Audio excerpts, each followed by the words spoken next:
Okay. Um, if you're watching this after it's been aired,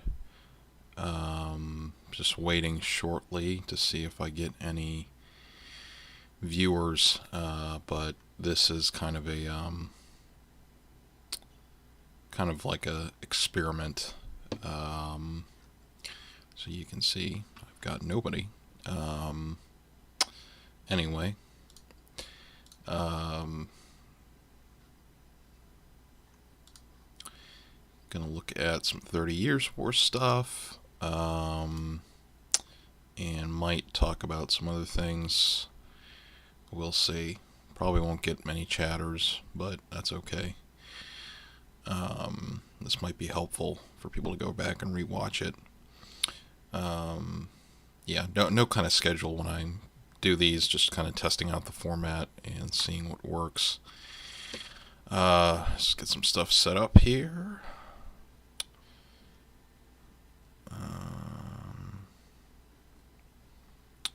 Of course, we're going to look at Warlord. Probably take a look at some of the stuff from the Assault group. And yeah.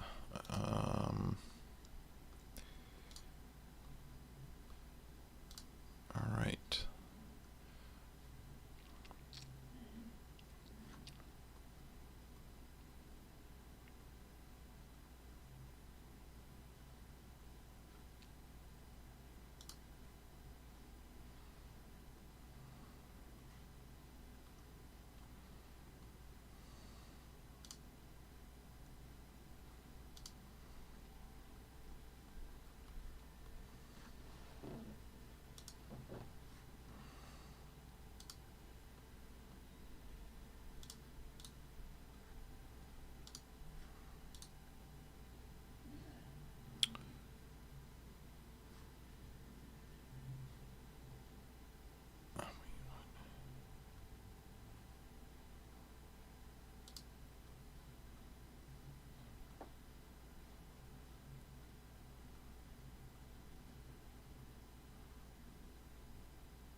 Okay. Been about 5 minutes. Small channel, not many people. It also has my time zone incorrect. I'm in the East Coast, so it's 8:30 p.m., but it's saying 7:30 on my YouTube. Not sure why. Anyway, yeah, I'm gonna look at 30 Years War. This isn't as esoteric as Italian Wars, I think. Because with Italian Wars, you really do have two kind of different armies, especially for the early period. Because you have the French army with a lot of Swiss and gendarmes, and then you've got the Imperialists and the Spanish and the Italian forces that are all a little different. But 30 Years War, it's a little more straightforward, and Warlord has some good stuff to get going. So, well, starting with the rules, I do have a review of Pike and Shot on the channel. Now, a lot of people don't like the Warlord rules in the historical community because they're too simplistic, don't have enough historical grounding. I understand that criticism. Um, this is a PDF rulebook. I have the print book anyway, but I mean, my kind of refrain with the Warlord rules is I understand they're a little thin on the historical sort of simulationist aspects, but I think it's a good toolbox. You've got army lists, you've got general sort of framework for playing a game, and like I think I may have said on an earlier video, like I like these rules from Warlord because if you're running a convention game, um, or something like that, where you've got, maybe people that are war gamers but don't necessarily know the period you're trying to show them. If you say, oh, it's black powder, which pike and shot more or less is, then people will go, oh, okay, and they kind of understand what's going on, generally. So, I like that aspect. And if you want me to talk about it, if you want to hear more of my impressions of the book, because as far as I know, I'm the only review of the rules on YouTube of pike and shot. There's a lot of black powder stuff, but I can't recall off the top of my head seeing a pike and shot review. I think that's why I made the video. So that's an older video, but you can find that. Flip through the book and I give my general thoughts on it. We'll say you do need a lot of figures to play it, so to like play it to the sort of like level that they sort of expect. Like some of the tables in these books are like in the rule book for the battle scenarios, it's like, oh, we played on like a 12 by 8 table or something, and it's like really awesome if you have the table space. And I mean, I'd love to be able to do that stuff, but the reality is most people have at best a dining room table to play on. Or if you're someone like me, a young, younger guy, no home of your own, or just renting. At best you probably have a really small table. But anyway, that's really why I think. Anyway, this is an aside, but that's really why I think gaming clubs are. I wish there was more in the U.S. because it would be a lot easier, I think, to organize a club to try out different historical games instead of like this very shop-oriented culture that we have here. So, just because it's like easier, because if you say at like a shop, and I've done this where I'm like, hey, you want to try this game out? I've got all the miniatures, I can bring it in, you don't have to do anything, and we can play this. And people aren't really interested in, I don't know why, just something I've noticed in my local area. And then the other, I think it's easier if you have a club, because if you want to play a game like pike and shot, or especially like black powder with like a really big number of figures, everybody can kind of bring a brigade. I've heard that dynamic, or you just have stuff that belongs to the club, or you leave it at the club so people can borrow or whatever. I think that's really helpful. Maybe eventually once I'm settled somewhere more permanently, I would like to try and start a some kind of club, war games club. So let's take a look. So 30 Years War, like I said, a little more straightforward. So that's one rule option from Warlord. Might take a look at another rule set if you want to not buy as many figures as Pikeman's Lament from Osprey. So let's go to Osprey books, or Osprey Publishing. Okay, let's see, Pikeman's Lament.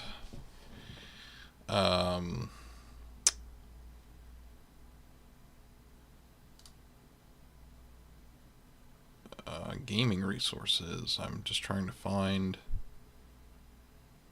the listing on the other war games. Anyway, but I did do a review of these rules as well, and I've done a couple battle reports. Pretty fun system, a lot easier. Now it is more generic, so you're not going to get like this is this. There's no like Swedish cavalry or Swedish infantry and then imperialist or Spanish infantry. Everything's just rebels and patriots. Oh, that looks interesting. Let me. Here we go.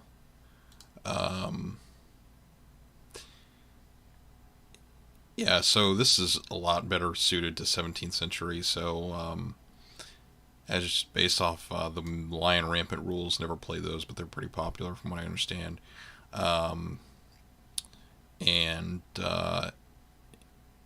you get you can watch the review that I did. As you can see, it's 64 pages. It's really, really easy rules to get into. But you can watch the full review, and all the units are pretty generic, so it doesn't matter what you and an opponent have. Both players are going to be drawing from the same army list, basically. And then there is one aspect of Pikeman's Lament that I didn't think I would really like, but I kind of do like it. Is you make your officer, which is just one of the models in one of your units. So like in my battle reports, I had a unit of arquebusier, and I just nominated the trumpeter as like the officer on a multi base. So that's all you got to do, really. So it's pretty simple if you've got stuff on multi bases, and it's not really super strict about basing. It's even got a picture where he's the I don't want to call it an army because it's really not an army, but the detachment that they show in the picture, it's like got some stuff on multi bases, got some individually based stuff, and they say it really doesn't matter. And I I noticed that in my battle reports. I mean, it really wouldn't matter. And another thing too, I mean, with these kinds of games, it really, unless you're doing something kind of ahistorical, you really your guys should be in some sort of formation, whether it's square bases but they're still ranked up, or on a multi base. But anyway, so these are pretty good. This is like if you're just getting into it. And let me move this so I don't keep clicking on that.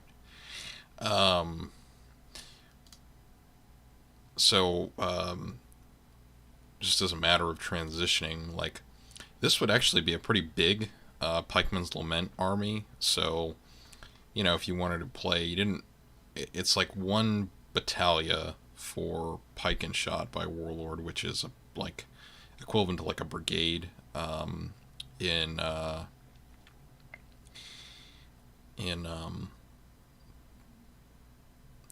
black powder, excuse me. I'm not sure why I blanked there for a moment.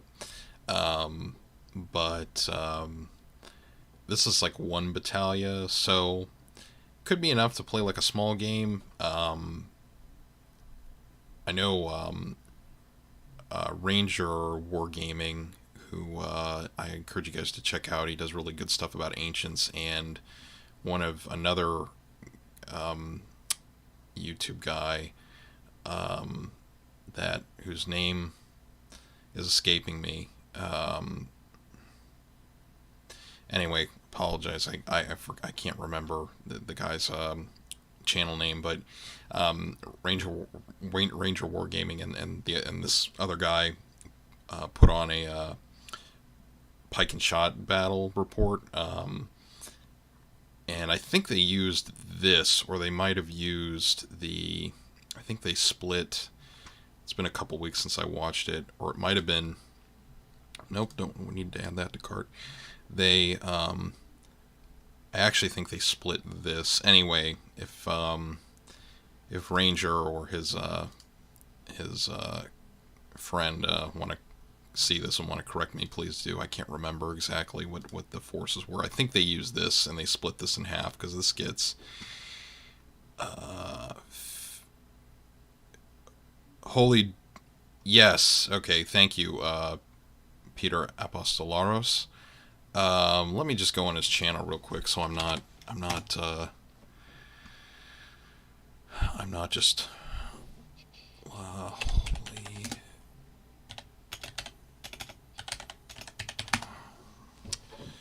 We're getting a lot of Ronnie James Dio. Certainly not my. Yes, here it is. Yeah, Holy Diver. And I'm not going to play the video, but you can.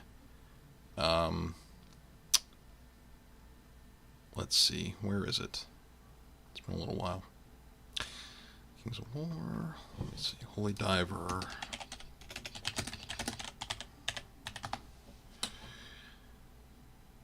Yep, here it is. So, yeah, they did an English Civil War.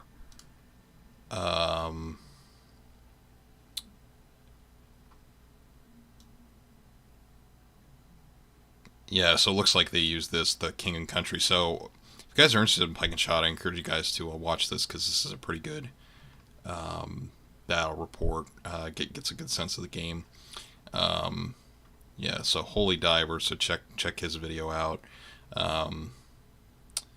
And I think this is a decent bundle too if you do want to do the 2-player thing, if you got a friend you want to split it with, because you get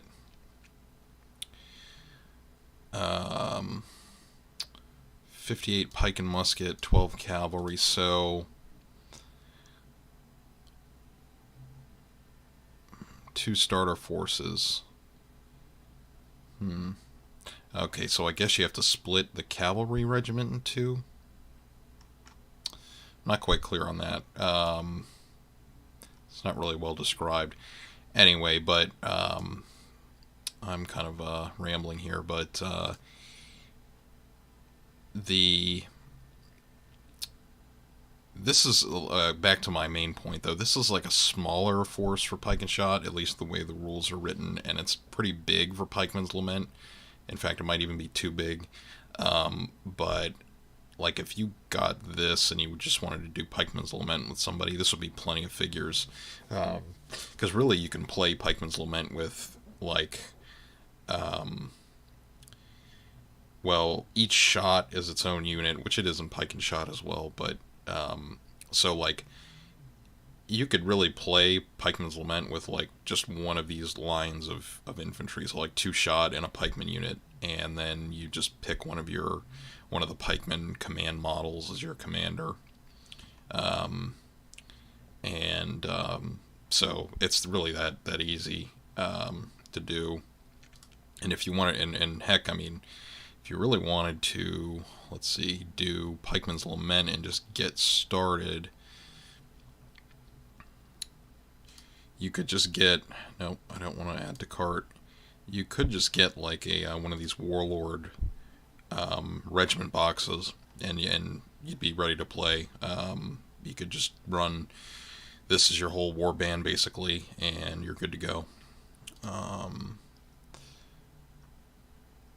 And there's also no like force organization or anything like that in the Pikeman's Lament rules.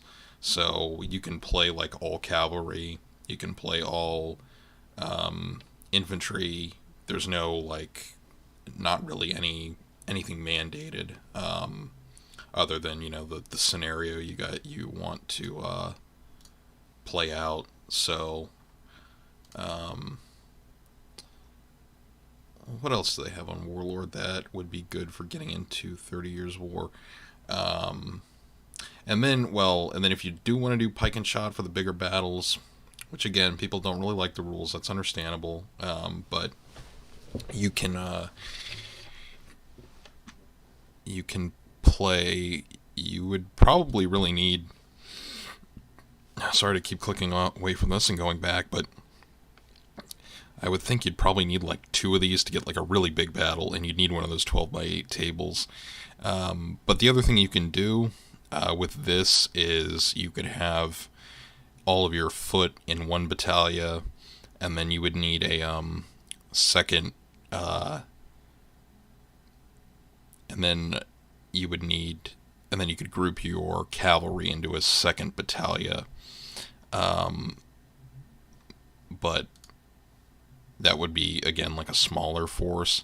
Because one of the issues with pike and shot, and you can house rule this, but if half your battalions are broken, then your, I think it's either half or over half, your army is considered broken. So that's just an issue. And again, that's something that is one of the nice things about Warlord games. It's pretty easy to house rule them, and you don't like break the game really.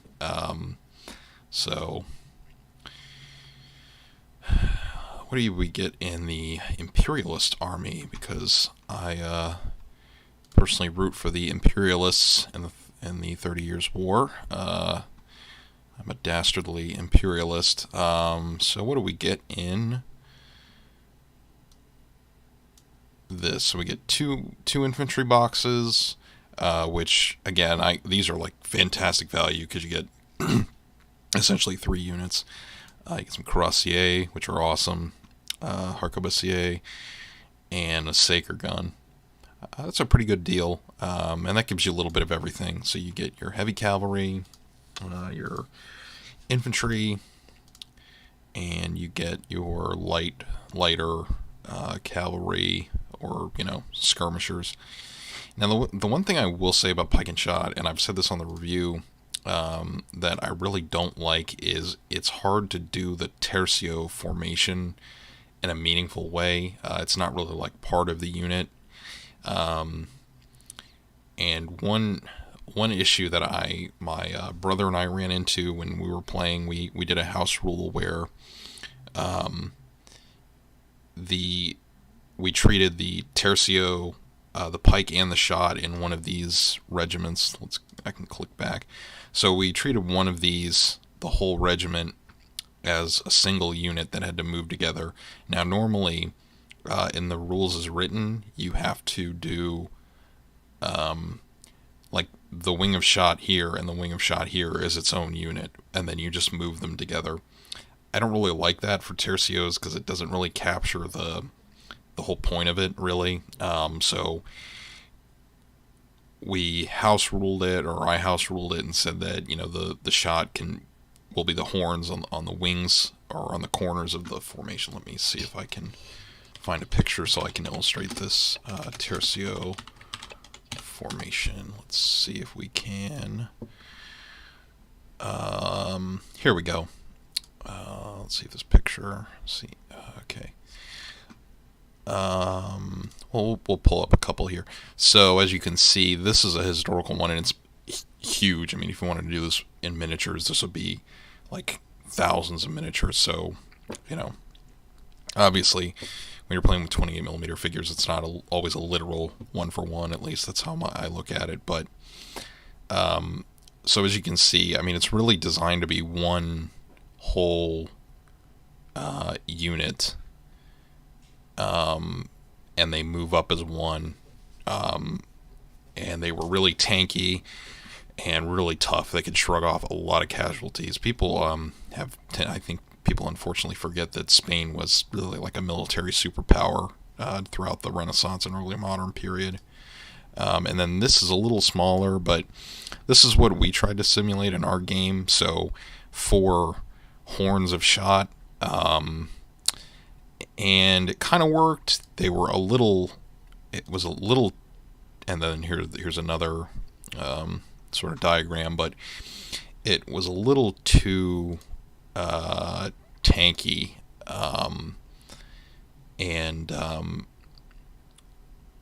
but I don't.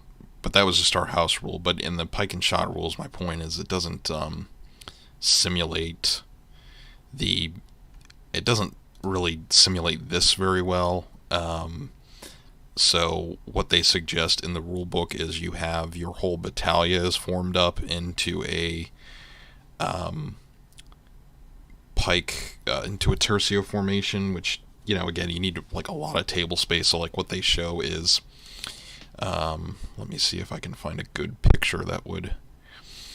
So in this engraving, what Warlord would suggest in the rules would basically be, you've got, I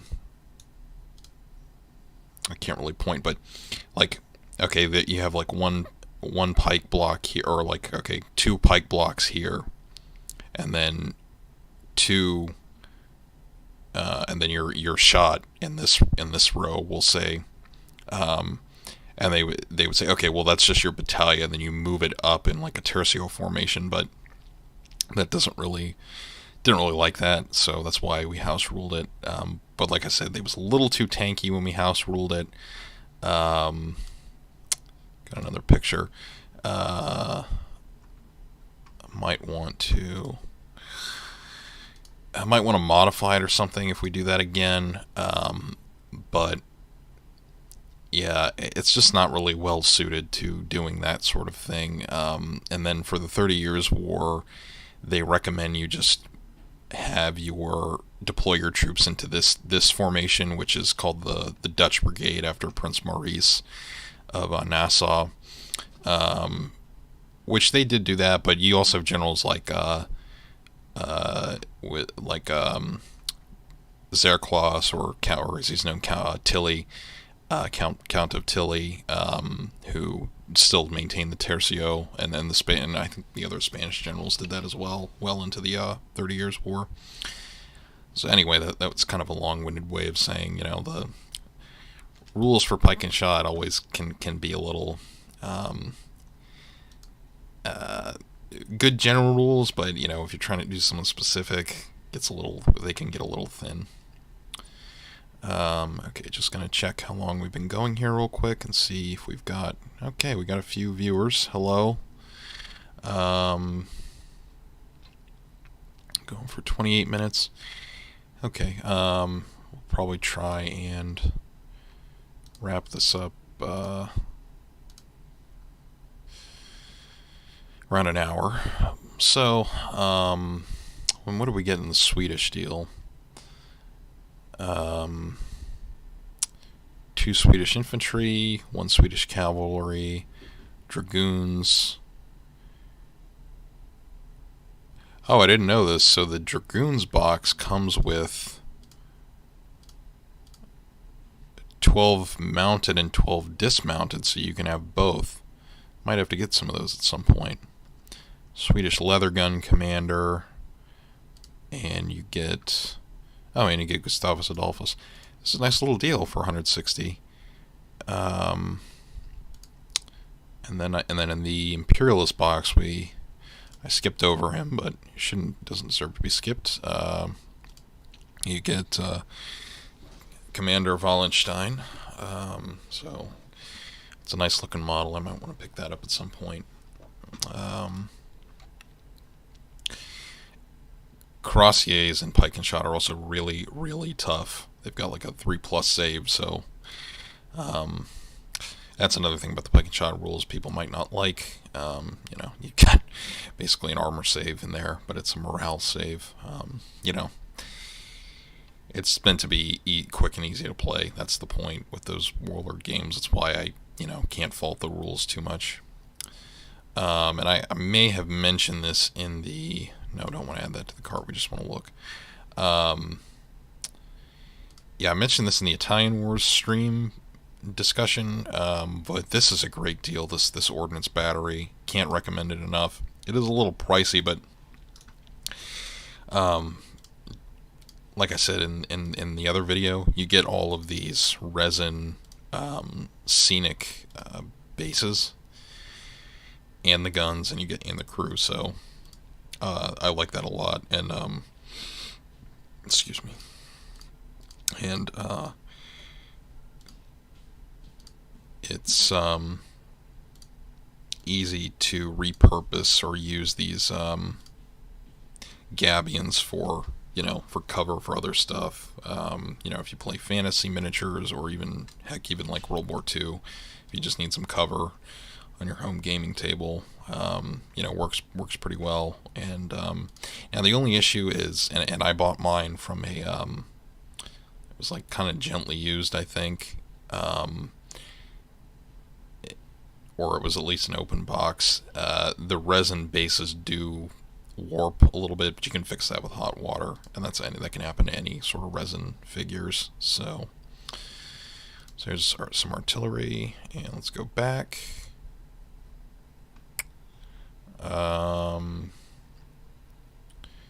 Wallenstein's Light Guard. So we'll look at Assault Group too, just so this isn't like a big Warlord Games commercial. But I just think that, it's like the easiest way to get into this is just buying the Warlord stuff, because they do have a pretty well developed plastic 30 Years War, 17th century range. And I know English Civil War is popular for this period, but I've just never, other than the broad sort of outlines, don't really know too much about the English Civil War in detail. So, but I have used, let's see, I have one of these kits I've used. I think it was actually Parliamentarian Cavalry, but if they still even make that.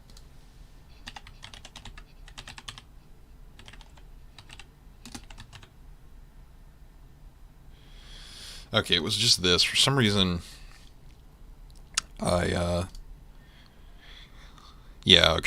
some reason, I thought it was called a Parliamentary Cavalry Regiment set, but I've shown these guys on the channel. What about? That's actually a great question. What about Polish miniatures? Because Poland was a huge military power in the early modern period. Actually, let me look at a map, because I do think just like I think the Ottomans are kind of underrated, I think the Poland Lithuania is. Let me look at a map. Let's just look up Europe in 1618, on the eve of the 30 Years War. We want a good old map.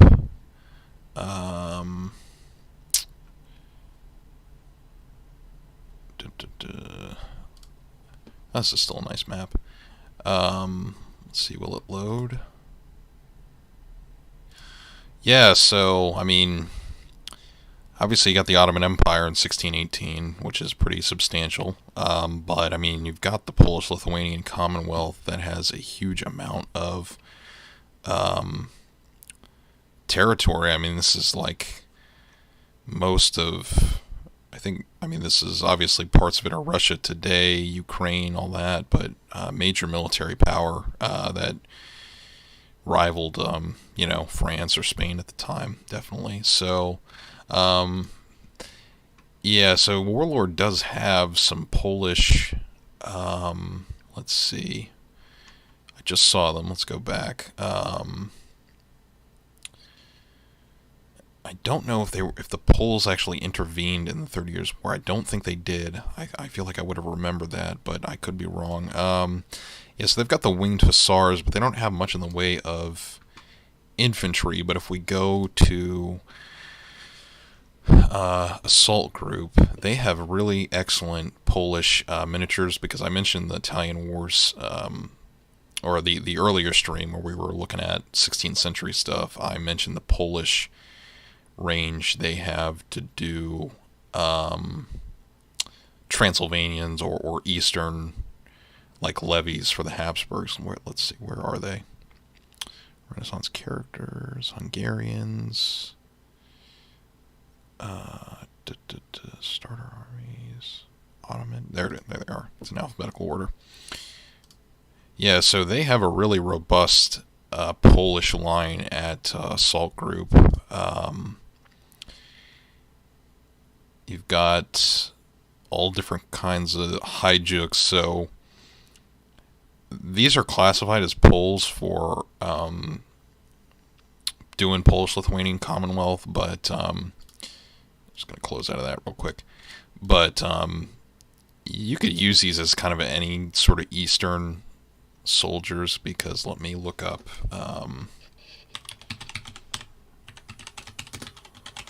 Let me see if I can even find like a picture, because this is actually kind of difficult.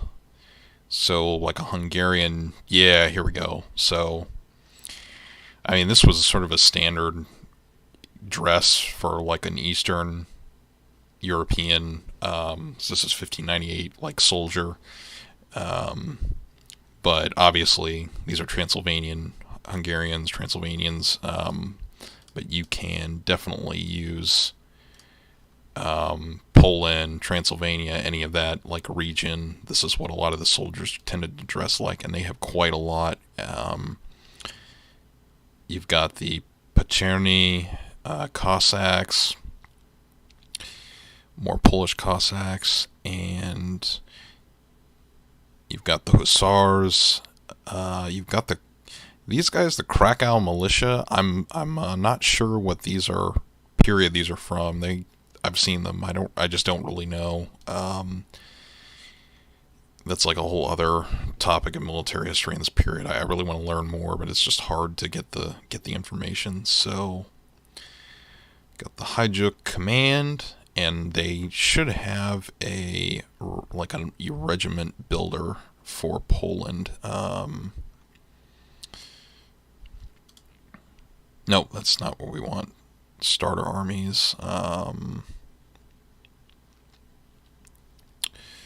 Renaissance. Oh, Renaissance. We want to do.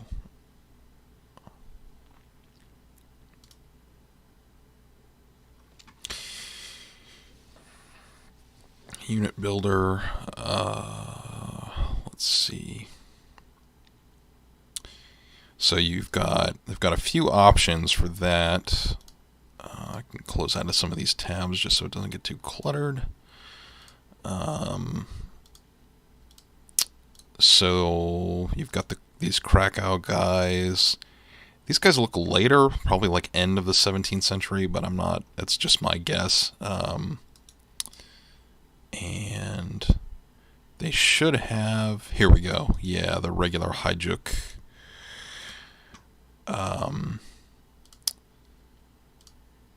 So these guys are an option. And then you've got the Winged Hussars. And so these regiment boxes. So this is 12 figures. And then you've got, this is the Hajduk Advancing Regiment, 24 figures. And then you've got these Guard Hajduks with these big axes, hand weapons, using some very scientific military history terms on this stream. I clicked out of that. Let me see if they have any other.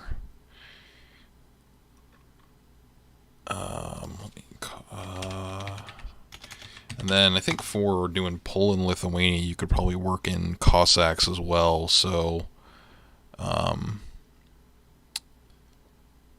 you've got plenty of Cossack options as well, because they were a pretty significant part of the Polish-Lithuanian Commonwealth.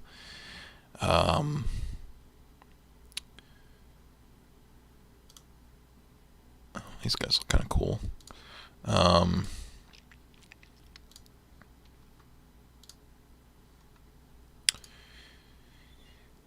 And then these are all 28 mil, but if you want to do 15 mil,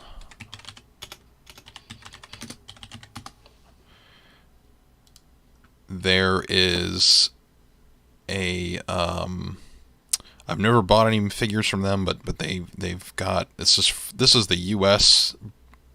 retailer for the Polish by Fire and Sword war game that's in 15 mil, and so since it's a game made by Poles, it's going to have, it has a pretty big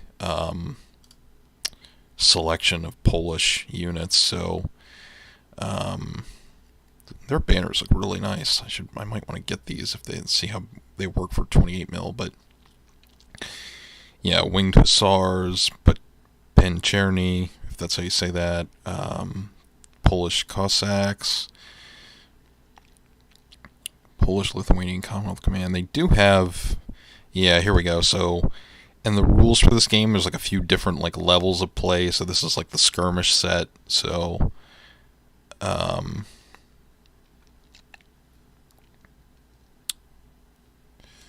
what you get in there. And I think they should have. These are their version of the Hajduks, the Polish. They call them Polish-Hungarian infantry. And then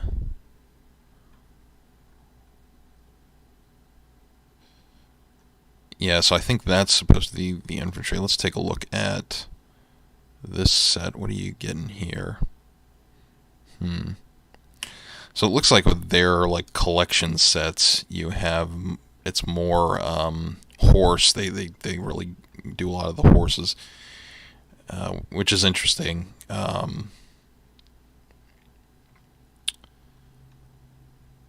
Artillery. Yeah, so 15 mil. I think this is a great option. And they do have some Holy Roman Empire stuff. Now, the rules for this game are like for the late 17th century, so post 30 Years' War, but you could probably use some of these figures for 30 Years' War. I would think. You've got. Is there any? Yeah, I can't really increase the size of the picture. That's unfortunate. But as near as I can tell, they don't look too radically different.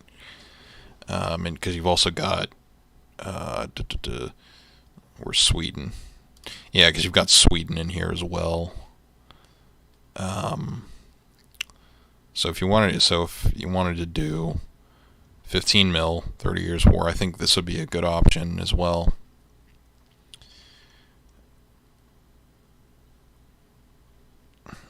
But I just like the 28 mil figures. I think most of y'all do. It's just fun to have a big army, big figures, big table. That's what I really like about this hobby. Skirmish stuff is fun and it has its place, but I think there's still always a room for the big battle stuff. So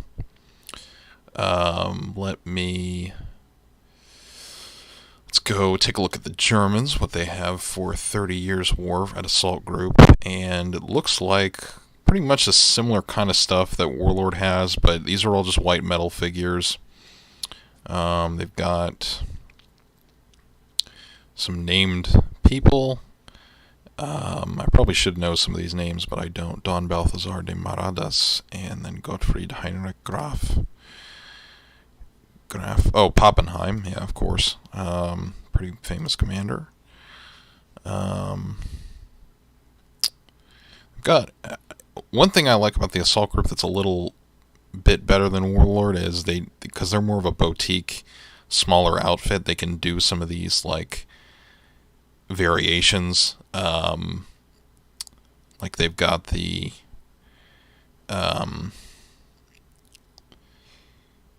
like they've got a few different options for carabiners or harquebusier, and then you've got a couple different. You've got the armored riders, half armored riders. That's kind of a nice option. Oh, there's my hero, Johann Zerkles, Count von Tilly.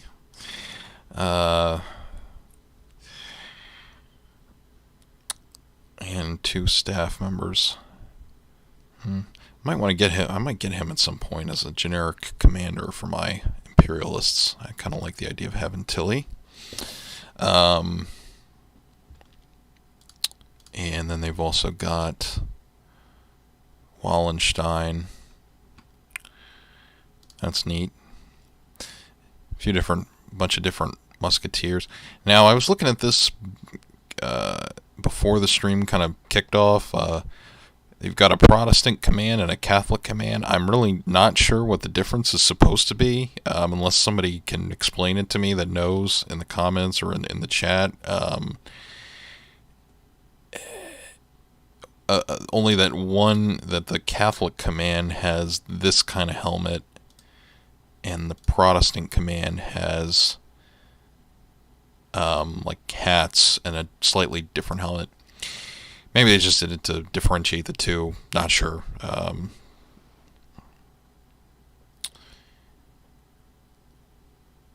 The only thing that immediately comes to mind, I think, is maybe because this one has the feather, and I know the Protestant armies tended to have stuff that was a little more muted and not as flashy. Dragoons, Catholic pikemen.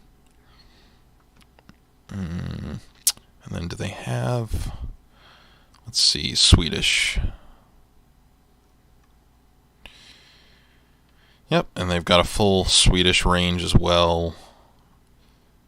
And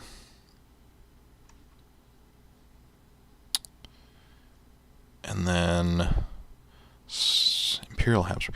This, I'm trying to look. Yeah, this is a little too early for 30 Years' War. This is like mid-late 16th century, so yeah, nice looking models though, for sure.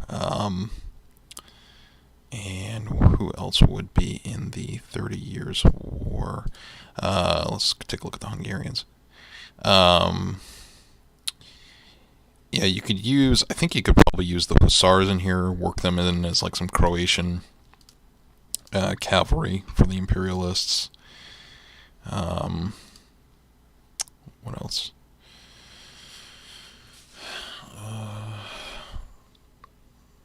Tatar. Trastamara. I think this is probably very early. Yeah, this is like early 16th century, so that's no help for 30 Years' War. And then just looking at this real quick. Yeah, this is Lansnick, so this is very early Italian wars, so not the period we're looking at tonight. And then, well, there's always there's also the Dutch revolt. So I mean, this is a little earlier though, I think, if I'm based on the clothing they're wearing. Let me take a look. Yeah, that looks more like late 16th century. But the beauty with doing 30 Years' War and Renaissance in general is it's kind of a myth that there were no uniforms. There were uniforms. It was up to different mercenary captains, but it is easy to sort of swap, swap the flags out, or just don't give them a flag, and then you can have a unit that can work for anything. Because there's a book that I read from, I'm not sure if I mentioned this on one of the book review videos. I think I might have. There's a book I read by, I'd like to get the guy's name. Yes, I've read this as an ebook. Bavarian Army in the 30 Years' War, Backbone of the Catholic League by Lawrence Spring. And this was a really interesting book because it obviously covers the Bavarians, but they also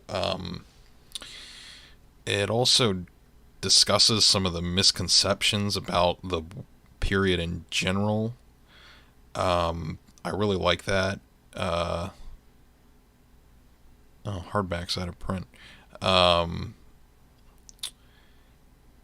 Like, he addresses no one had any uniforms, and Tilly's army was this, they all just looked like ragged, and he kind of like looks at some primary sources, and he says, well, it's not really accurate, and I'd have to take a look at this book again. I might reread this, take some notes, and do a more in-depth video on this, because he really covers, like, he looked at some pretty interesting primary sources, in different European libraries, and like he found some information on, that they did have uniforms, they did have, it wasn't just a free for all.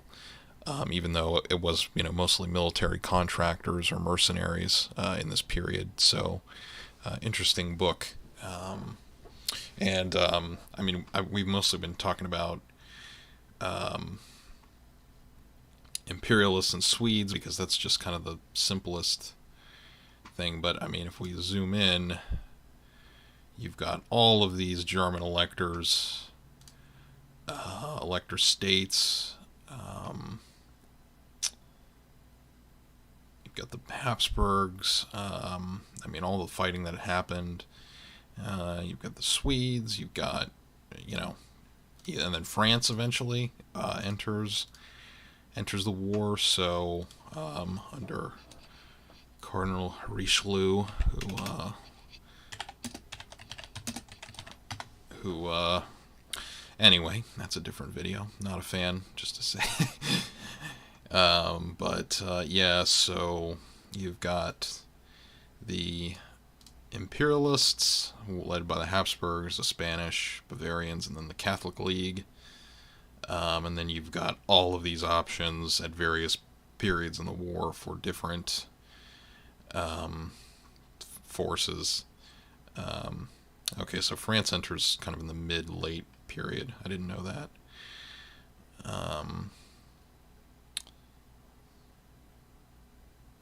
And yeah, so you've got plenty of options. And I think if you wanted to represent like Bohemia for like White Mountain, all you'd have to do is get like something from Assault Group. Let me go back to German 30 Years' War. All you'd have to do is figure out like what colors they tended to wear and get some banners, and and you've got your Bohemian army for 30 Years' War. And then there is one other set of rules. I own them, haven't played them because frankly they're really complicated and hard for me to learn. I think they're out of print actually. It's Field of Glory Renaissance. Let me see if I can find just like we'll just go on Board Game Geek.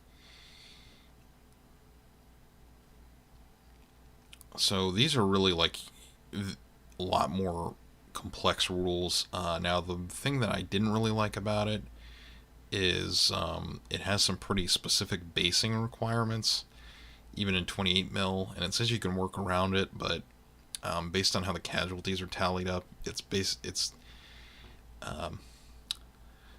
trying to say this without sounding awkward, but it's based on base removal for the casualties. So our casualties are done by base removal. So that's why I never really tried this, and I read this book like 2 or 3 times, and I just haven't had some difficulties understanding it. Might revisit it at some point. And then you also need the army list books, and as near as I can tell, I think a lot of these have gone out of print, so I'm not sure exactly which ones would work for 30 Years' War. Let's see, this is just the forum. Let's see. I've read this blog before. It's quite good. So these are some of his older articles, but here we go. So these are all the different army list books for Field of Glory Renaissance, which as you can see is each one of these is its own book, I see. So this is all the 30 Years' War stuff. You've got 16th century. And then this one seems like a grab bag.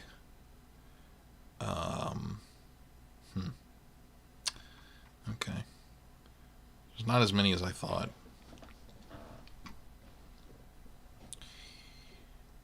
Hang on a second. Just looking at the... okay, we've been going for close to an hour here.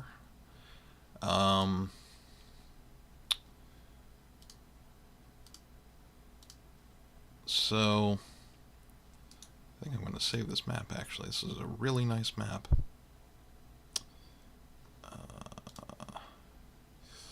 Do that later. Yeah, so I think that's really about it. I'm sure there's other manufacturers that do 30 Years War stuff. I just picked Assault Group and Warlord because they're the ones I've actually worked on, and you know, I know them, so I can attest personally that they're really nice figures.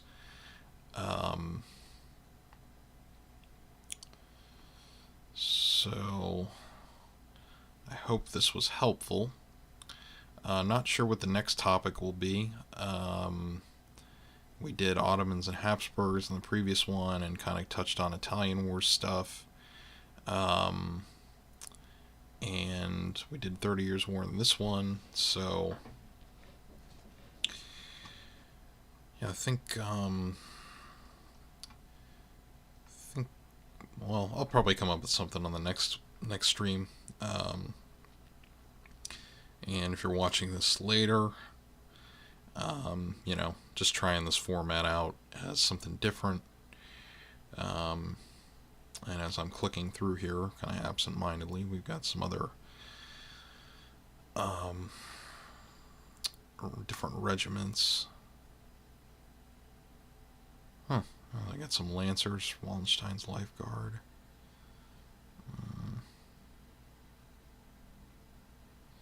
Casualties. A marksman.